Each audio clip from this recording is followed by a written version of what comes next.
when I was a child, I used to go to my tannery with my father. Yeah, my father used to do from raw to wet glue.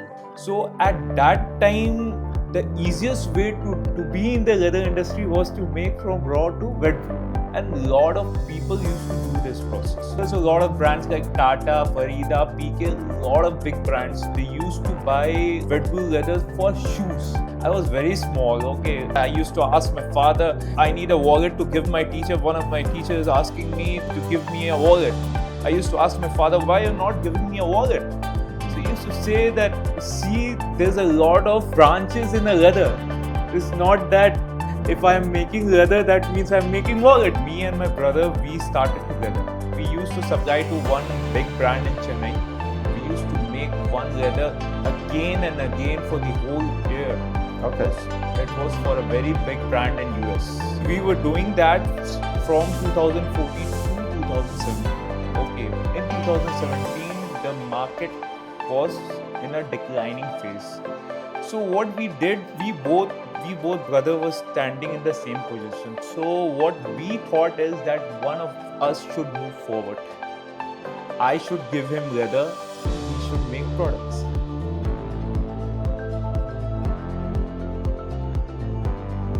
Welcome to the Dutch in Dialogues with Hugo.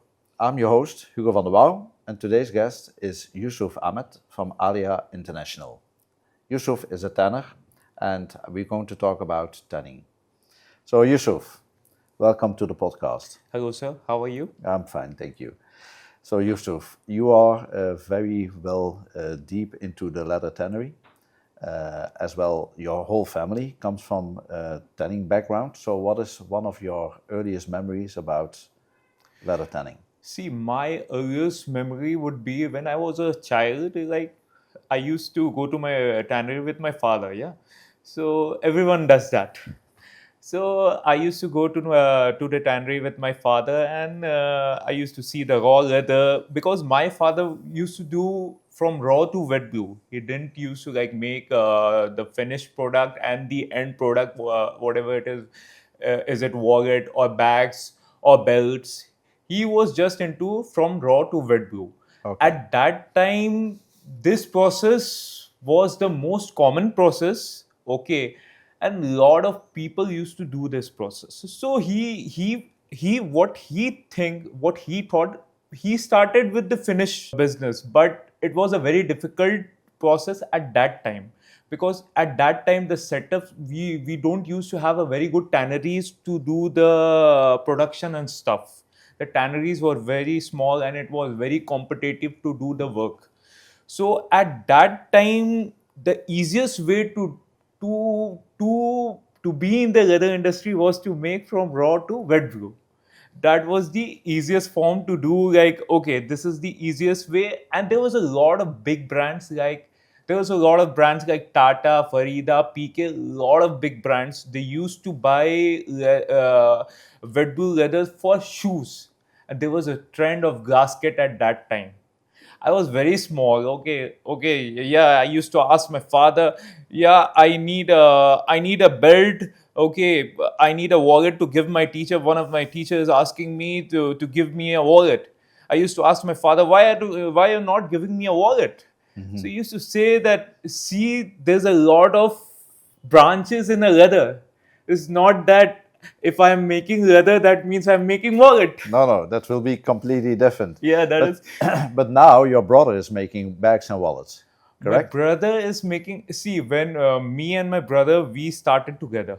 Mm-hmm. Okay, we started the tanning business together. So what we used to supply to only one brand. Okay, in 2014, I started in 2014. After my college, I started with some gloves leather. Okay. That was 1 or 2 months I did.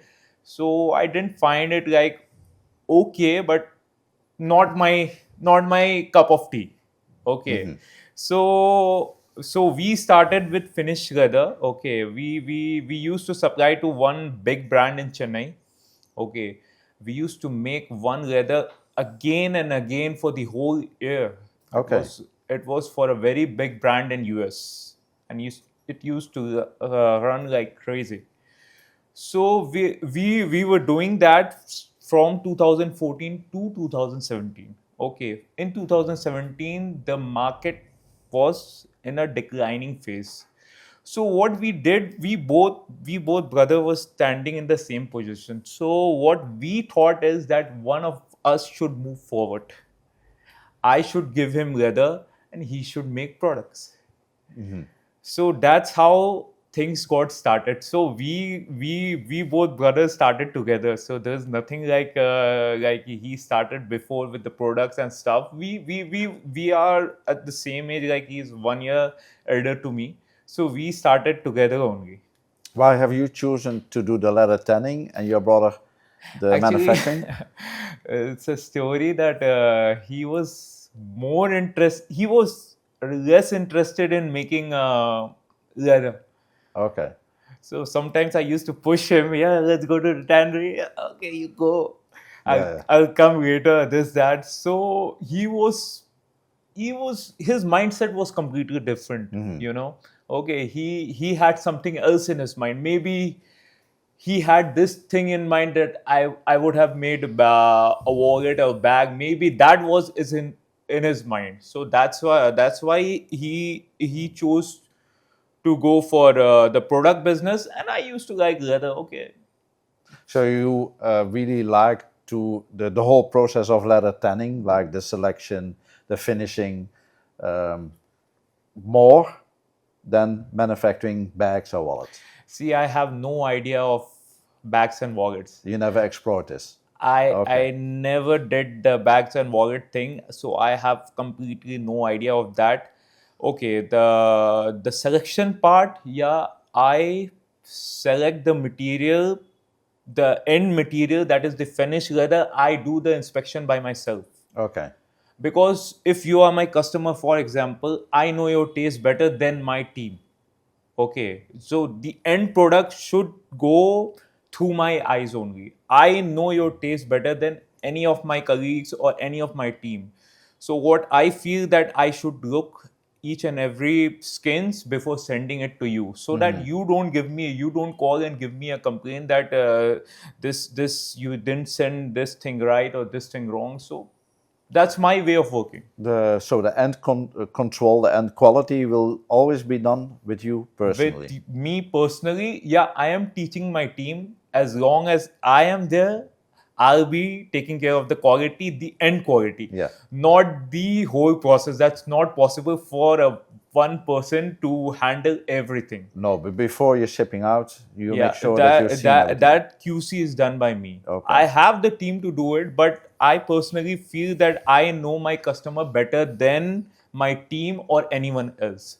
So with that, I can give feedback to my supplier also, that this material needs to improve, that this has to be improved, that this is a problem, that maybe you can improve this or that. So that is the very important part. If you don't see the end product, that is, you're not doing the correct thing.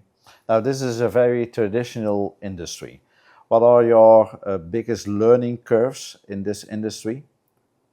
Because you're still very young as an entrepreneur, so I I am still learning. There's still a lot to learn. Okay, there's a lot of mistake which I did when I started tanning. I used to write process by my hand. Now it's completely from the system. Okay, so I used to write process from my hand. So one time I mistook some chemical with the other because I had no idea. okay. Okay, so I learned things in a hard way. This no this leather tanning, you don't learn things in a easy way. You learn things in a hard way. When the material is coming back, now when you are investing, when you are investing your money and things are coming back, so you learn the things in the hard way. Why did it come back? It's not the easy way, because it's going to be in your in front of your eyes. So Yeah, it's yeah. always the hard way, not the easy way. So A lot of trial and error. there's a lot of trial and error. Tanning is a complicated craft. That's what you're saying. It's a very complicated craft. Okay, it's easy when things are going smoothly, And when things are not going smoothly, it's very complicated. Even like, for example, you can make 10 lakh square feet a month, but at the same time, you can make 10,000 square feet a month. Okay, if things are going smooth, 10 lakh square feet, nothing. But if things are not going smooth, then 10,000 square feet is a very big burden. Has your father guided you in this process to become a tanner? And if so, what have you learned from him? Actually, my father never guided me, okay, but I saw him as a person. His team, his people, he told me, yeah, your father used to work like this. Your father used to work like that. If he would have been in this place, he would have done this. Okay. He never told me personally, yeah, you do this or you do that. He, by looking at him, yeah, he used to do like this, he used to do like that. My father always had this attitude that my father always had this attitude that uh, when he used to go for Hajj, which is our religious, which we have to do once Once in a lifetime. in a lifetime. So he had that habit of paying his suppliers 100%. This he didn't tell me. This his suppliers told me, that your father had this attitude that whenever he used to go for Hajj, he used to pay 100%. Even if you are delivering on 23rd and he's going for Hajj on 24th, he would give the money on 23rd, the whole 100%. So these morals, these things I learned from my father. He didn't tell me that. Okay, he didn't tell. His suppliers told me. The people who are working with him told me that this is the way your father used to That work. are his principles and That his are his ethics. principles to work. So I take things from him without informing him. Yeah, yeah. You observed and I you observe him. made it your own as well. Yeah. Correct. That's a good thing. What is one myth or misunderstanding people have about the leather industry, about tanning leather? See, tanning leather, the myth is that the leather tanning has been very easy, which is not. Okay, it's still very tough. Okay, making leather is never an easy part to be. If one of your rod is coming back, if one of the color is not getting matched, if the buyer side is very tough to if the buyer side is very tough and it's very tough to make him understand, then that part is very difficult. Okay, your buyer has to support you at some point of time. If your buyer is not supporting you, so it's very difficult to make the things. There was one of the customer who came to me in 2021. Okay, it's a very big brand in Germany. So he came to me and he saw the raw leather and the wet blue leather and the finished leather. He just hold my hand and said, "There's a lot of things behind the show, behind the curtain. There's a lot of things to be. We used to think that, yeah, there's this leather, we are making the bag, and there's the blah blah blah, but there's a lot of things behind the curtains." Yes. So the tanning part is that it's not very easy. It's a difficult task to be. Yeah, yeah. Of course, you work with animal skins, so the quality of the skins where you're purchasing from, what your suppliers are delivering you. How do you take care of that? That you get the right source? See, the source, I'll go back to the first question. The source is I do my inspection. Okay, from that, I see the most important aspect for a good leather is the wet blue, the tanning of the wet blue, the tanning of the material, the crusting part of the material, the finishing part of the material, but the tanning of the wet blue and the right source and the right area of the wet blue is the most important part. That's why I get myself involved that this particular leather can go with this particular supplier from this particular tanning. That is the most important aspect. Even if you have a if you are doing everything in the right way, like if I am doing everything in the right way, but the material which I am getting is not right, is not correctly tanned, then the product will not come right. So that is the most important. That's why I get myself involved in the final inspection to see that the product is correct or not. So that is the most important aspect. For a leather, you need to understand this a particular area from which you get the material, and a particular tanning has to be done from raw to wet blue. Then your part comes. If the building's lower side is not If the base is not if okay, the then base is not okay, then can whatever you put everything good, very you do very good interior and stuff, it's completely useless. yeah. You work in a family environment, like your father is into tanning, you tan yourself, and your brother is into the manufacturing. What are the pros and cons about being in a family like this? See, my father has his own business. I developed my own business. My brother developed his own business. So we are good in our own field. My father is good in his own field from making raw to wet blue, a good tanning, which is very important for me to make a good finished leather, and which I deliver to my brother or to any of my customer. And if they are satisfied, they make the product, and the end customer is satisfied, that the things come again and again. Then the things repeat. If for example in first shipment, like for example, if a customer orders me 500 pieces of bag, for in the first order, if I don't deliver him very good material, then what is the first impression? It's not a very good impression, No, right? of course not. The first impression, there's a saying that first impression is the last impression. Exactly. And when the quality is not up to the mark, then of course there will not any customer coming back. No repeat orders will be there. So Yeah.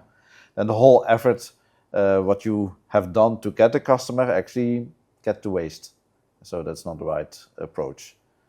Correct. When you have to explain to someone who doesn't know about leather, how would you explain the difference between good leather and not good leather? See, there's one of my customer who told me that you will not speak, I will not speak, your product will speak. If your leather or your product, anything, any of your product, forget leather, any of the product, if the product is right, the product itself will speak. I will not speak, you will not speak, the product itself will.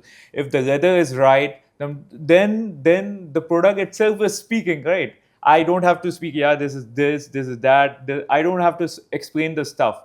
So a good leather is very important. See, what I feel that if I manufacture a good leather, okay, and if I give the same to you, you make a good product out of it, and if you deliver the same to your buyer, then there's a lot of scope that the business will grow. Okay, the difference between a good leather and a bad leather is a good leather will of course will sell, and a bad leather is never going to sell. But how can someone identify what is a good leather and what is a See, bad leather? being a leather person, you can identify that. Being a non-leather person, it's very difficult to identify understand. because there are pews also which is similar to the leather. Okay. So it's very difficult to identify the leather. There's a smell of the leather. There's a lot of things. There's a thickness of the leather. There's a touch of the leather. There's a feel of the leather. Okay, there's the look of the leather. When you go, like for example, when you go to a showroom to buy a bag, what will you see first? You will just hold the leather. Oh, how's it feel? Yeah, it's good.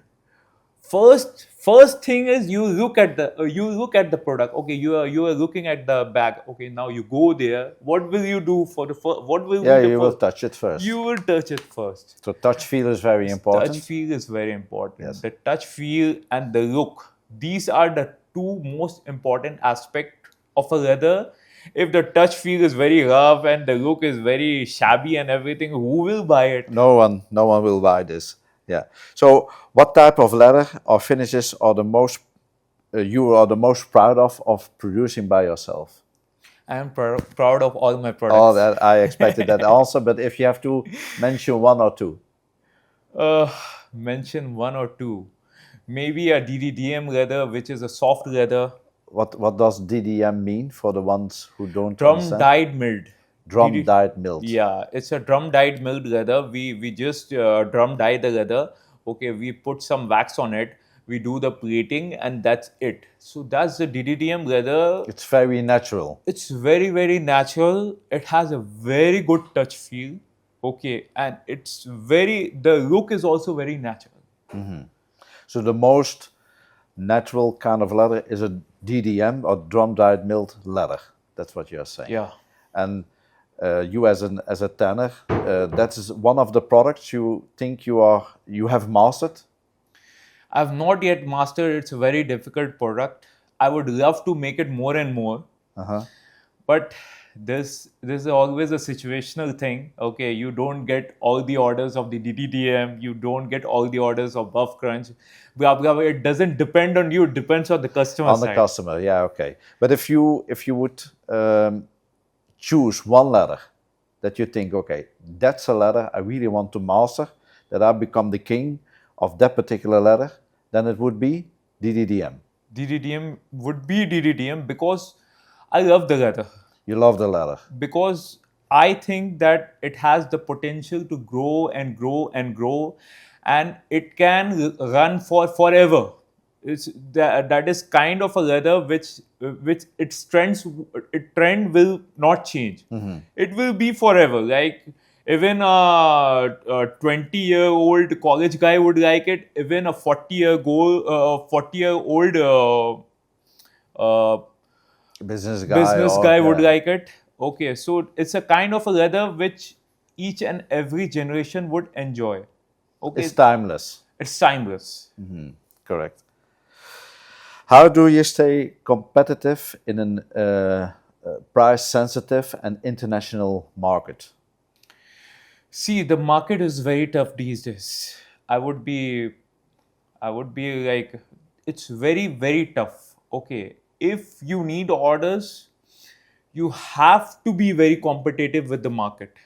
Okay, you have to control your purchase. You have to control the tanning. Okay, you have to put the right amount of chemical in a competitive price. You cannot like put everything. Yeah, I put everything, but the prices are going high, and you don't. Have There's no profits. orders. Yeah. Oh, no orders. Yeah.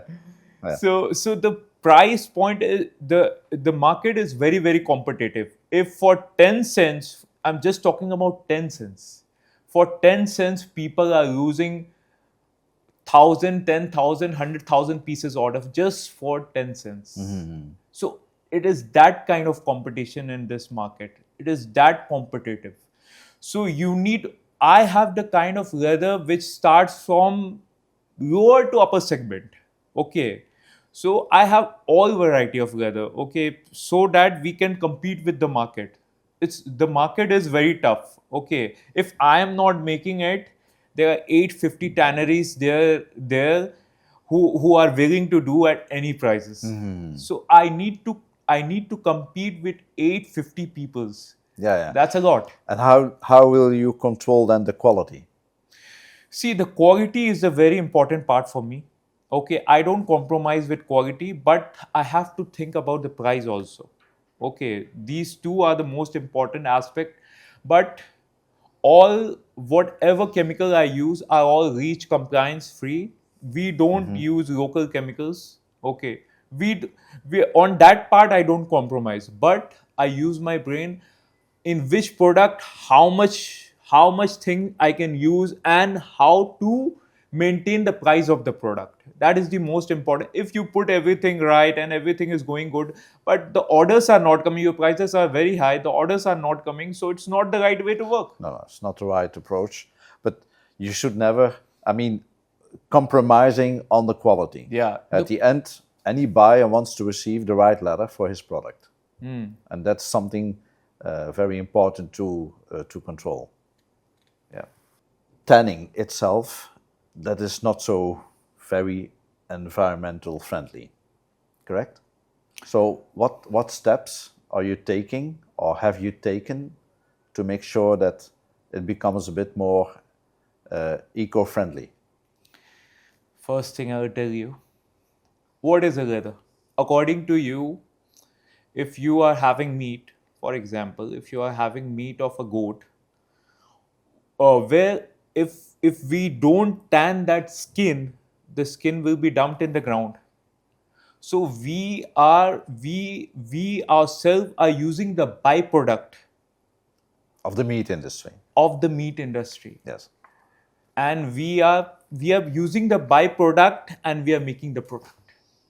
Yeah, in that way, the leather industry is very sustainable. But if you're coming to the tanning part, which is not so eco-friendly, and I know there are now other kind of way of tannings, like chrome-free tanning or zeology is also another part of tanning. You as a tanner, for the future, what do you think? What kind of steps are you have to make to stay as well competitive as well to become an eco-friendly tanner? See, in the future, I have plans to make chrome-free leather. Okay, because we have to think about the environment as well. The chrome is something which cannot be decayed. Okay, so chrome-free leather is a kind of leather which can be decayed, but you have to preserve the leather in a correct way. It's not a very easy task to be. Okay, the chrome leather you can like pile it up anywhere. It's not a problem. But if you are dealing with a chrome-free leather, you need to have a completely different environment for that. Yeah, it cannot be tanned in the same drums as well, not even in the same environment. Yeah. Otherwise, there might be contamination. Yeah, there might be contamination, and the chrome-free leather is the future. Okay, but it still needs a lot of upgradation and improvisation. Okay, the chrome leather has a very unique touch feel that the chrome-free leather is still need to achieve. I am the kind of person who is thinking maybe we can go with that direction to make the chrome-free leather in the way that it has a very good touch feel and stuff. We will try to. That's my future plan to do that way. Well, you are saying that you need actually chrome tanning to make the leather more softer Yeah, and have a better touch feel. yeah. And when you're using chrome-free leather, or when you're making chrome-free leather, then the touch feel or the softness might not be there. See, the touch feel and the softness is compromised because chrome is the most important content for a leather. It's the most important ingredients, I would say. Yeah, yeah. Yeah. So if there's no chrome, then there you are taking something out. Okay, you are replacing it with something, Yeah, yeah. but it's not a very good replacement, I would say. It still needs some improvisation. Yeah, yeah. And with time, the improvisation will be done, I think. Do you ever feel underestimated in this tanner industry because of your age? 10 years back, I was underestimated. Okay, people used to say, yeah, he's a young guy, work with us. What, you're working with a young guy like him? Yeah, what will he make? We will give you a better price. But there's a trust from the customer side. You cannot do things by yourself. It's always the customer side who need to have trust on you. Yeah. If the customer trusts on you, then whatever the people say, it doesn't matter. Okay, if the customer has no faith and trust on you, then Then it will not work. then you shake like, okay, yeah, okay. So you got a lot of support from your customers. Of course, I got a lot of supports from my customer. The customer was the most important key and the most important ingredient for me to be wherever I am. To succeed. Yeah. What was the most difficult decision you had to make within your career? The most difficult decision was to make that in before COVID, I used to only do the premium kind of leather. Okay, so after COVID, when the market changed, when the trend changed, we went to the hunter kind of leather, the wash kind of leather. So it was a very difficult decision to be. I would say that I had to change the whole process. It was not a very easy task to be. It was a very difficult. I would say it was a difficult decision, but I took the right decision. It was difficult for me because I have to change a lot of things. I have to change a lot of people's. Okay, so that's how the things got worked out. Okay. How do you deal with pressure, especially in the environment that you are working in, and not compromising on the quality or on your deadlines? See, if you are making leather, you are in pressure for 24 hours because the process is of 24 hours. Okay. If you put a leather in the drum, Yeah. that's you're putting 2 lakh rupees on the drum.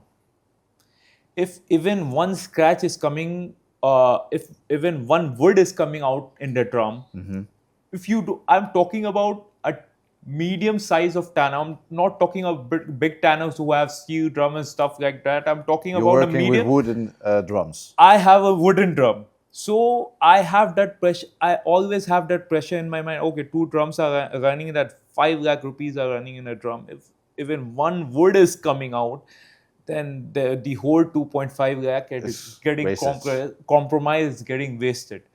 So this particular field has a lot of pressure, sir. It's not a very easy thing to be. It's not a very easy task to be, but we still You have manage. we are managing.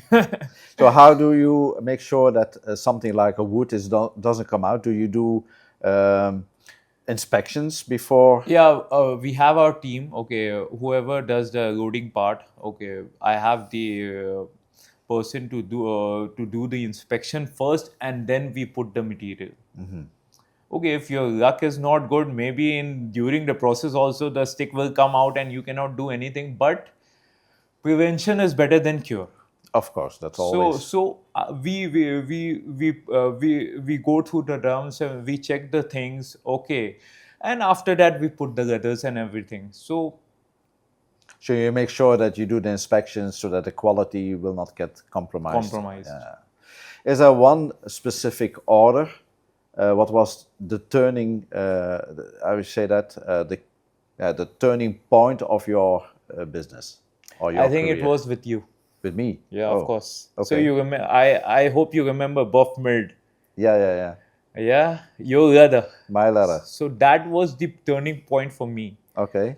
From that, from you I learned a lot of things. Okay, from Buff Mid we started with Buff Mid, and that was the turning point of the of my life maybe, because through Buff Mid I learned a lot of things that I can make a collection out of that. We can make a lot of vintage leather out of that. So in 2021, when I met you and I delivered you a sample in I think 12 hours. So we I met, recall that situation. yeah, Yes. maybe 12 or 15 hours. I delivered you the sample. That was the turning point of my life, I would say. Oh, I would say that was with you. okay. I never realized that actually. Yeah. But I can recall that situation because we needed the letter very quickly. Yeah. And you were the only one who also could deliver me. So there's a story behind that. I would take a minute of Yeah, you. sure. Okay. So there's a story behind that. So you ordered the leather. Okay. I was the last tanner who got the order. I was the last one. And I was the first one to deliver. Yeah, that's correct. And that I recall that situation at that particular time. And also because you delivered me at that time, I knew, okay, with this guy, I really can work for the future. So not knowing that that was a turning point for you, but like personally, I always invest in people from which I see, okay, there's potential. That person really wants to do that extra mile to make sure that he delivers to his customer on time and against the right quality. So that was a turning point for me in my life. yeah.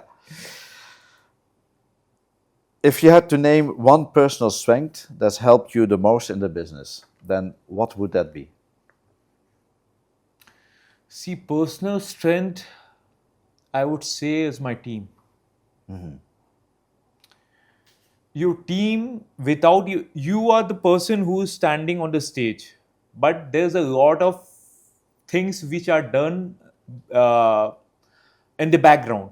Okay, the music, the dialogues. So there's a lot of things. The actor is just the person who's standing and who is doing the acting part. But there's directors, the producers. There's a lot of big team. So I would feel that my personal strength for my business is my team. To build your team. Yeah. So you are interacting with them on their scale in their department. So you teach them, you train them, you discuss the I teach problems. them sometimes I learn from them. It's not that always I am it's not the case that I am always right. Sometimes they are right, sometimes I am right. Okay. So sometimes this leather tanning is you learn things every day. I think that applies in every business. Every business. So I learn from them. I teach them. Yeah, sometimes I teach them. Yeah, sometimes I learn from them. You cannot be right all the time. No, you're right a lot of times, but also wrong a lot of Yeah. times. Yeah. How do you see the leather tanning industry for India, especially towards sustainability and eco-friendly tanning? See, a lot of people nowadays are going from for chrome-free leather. Okay, so people are going for sustainable leather, which is chrome-free. Okay, because in European market and US market, the demand of chrome-free leather Is growing. is Yeah, growing, but the price factor is is also still a problem. it's still a problem. Yeah. Okay, the chrome-free leather is just triple the price of the compared to the normal chrome leather. So maybe the chrome-free leather will be in the economic budget in the future. That's what I feel. If the Yeah, when demands there's are a going higher up. demand, and also the when the people who are buying the end product are willing to pay a little bit more money for a more eco-friendly tanning process, so that we can support this, then definitely the chrome-free tanning will grow much faster. That's what I feel. Is there any new technology that you are excited about? What has come up or what will come up in the future about tanning? It's always the tanning is the always traditional. There's no particular see, the thing is every day there's a lot of machine which are coming. The people come and show, yeah, this machine and this is doing this is doing that. There's a lot of machine and there's a lot of technology, but it's okay. What I feel that what I feel that yeah, technology is important, but what I feel that yeah, traditional way is also good. Yeah, you are working in a traditional way. It's good. There's nothing wrong with traditional, but is there something that you think when we improve that part in the whole tanning, it might work much easier? Or See, there's a lot of machine you need to input in your tannery. There's a lot of machine. yeah, Okay, I would not say in one particular tannery that has all the machine. I would not say that. They have to go out and do something. Okay, so there's a lot of machine you need to put in the tannery, and you need to have that kind of space. We have a very normal size of tannery, not a very big one, not a very small one. We need to implement and input a lot of machines. Okay, there's not one or two. I would not name it's one a or huge two. investment, and you need also a huge space because Yeah, yeah, the space and the investment both are the factors. yeah. Now, if any young entrepreneur wants to go into tanning, what advice would you give them? Uh, what I would give him. You should start, or you should not start, or If or if do anyone this asks way me, or do that way. see, I would advise him to like start from the base. Okay, there are a lot of mistake which I did, what I feel that you would not do. Okay, you should learn to do the wet glue inspection by yourself, which I can't do. Okay, always an if and but for a person. Okay, I have a very good I have good points, I have bad points as That well. applies for everyone. Yeah. So I would advise a young person to start from the base. To build first the base, First, the base is learn the to techniques. start from the raw inspection. Yeah, yeah. That's the base, which I never did in my life. The wet glue inspection, that's the base. The tanning from raw to wet glue, that's the base. If you learn the base, then you go for the crusting part, then you go for the finishing part. There's a lot of things. Okay, there are hundred and thousands of chemicals. Okay, you cannot learn everything. So, for me to advise a person, you start from the base. That is the most important part, which I didn't do, but I feel that I would have done it. Yeah, you said it early in the podcast also, that your trial and error, you could have saved a lot of money and also time by first putting the base and then build the pillars. Yeah. Correct. So in these difficult days, like the period of where what we are working in right now is not so ideal, I would say. So what keeps you motivated? Money. Money. I think besides money, something else is there as I well. was just joking. Apart from money, actually, I love tanning. Okay, there's always like I had a dream looking at your father. Okay, he's a businessman. When you are in the class, okay, when the teacher is asking, "What do you want to become?" Yeah. Okay, I want to become a businessman like my father. Yeah, yeah. Okay, so that's the thing. Is there, that's my final question. Is there any principle that you use to run your business? That you say, okay, that's how I am, that's how I want to run my business. See, my moral in life is very clear. Okay, if I have stopped working with a supplier, I would pay him off. I would not hold No his money. juice, Yeah, no. no. We don't do hanky panky business. Okay, we don't hold the money of the supplier. Yeah, I'll pay you after a year. You come after 3 months. You come after 6 months. Yeah, we are done. Okay, you give me some time, maybe a 2 months or a 3 months. I would not pay you tomorrow morning. I would not say that to my supplier, but I give him a commitment. Yeah, I will pay you within 3 months' time or 4 months' time, and I try to do that. 95% of time or 99% of time, I try my level best to pay my suppliers. This is what I feel. This is very important, to pay your suppliers. Yeah, Okay. so high integrity, Because trustworthy. the thing is, what I feel, it's a chain. Yeah. What I feel is a chain. Okay, I am making a finished leather, you are making a product. Okay, if you don't pay me, okay, I am sad. But maybe in the future, your buyer will not pay you. So it's a chain. Of It's course. karma. Yeah, yes, karma. Karma comes back to you. Yeah, karma Yeah, comes yeah. back to you. So yeah, stay honest, stay grounded, stay trustworthy. That's what you're saying. Yeah. Yeah. Yusuf, thank you very much for joining the Dutch-in Dialogues. Thank you so much, I know sir. you for a long time as a very honest, hardworking person. I wish you all the best in the tannery industry, which is a very complicated, competitive market, I would say. Competitive market, I would say. Yes. And I wish you all the best. Thank you so Thank much, you sir. for joining.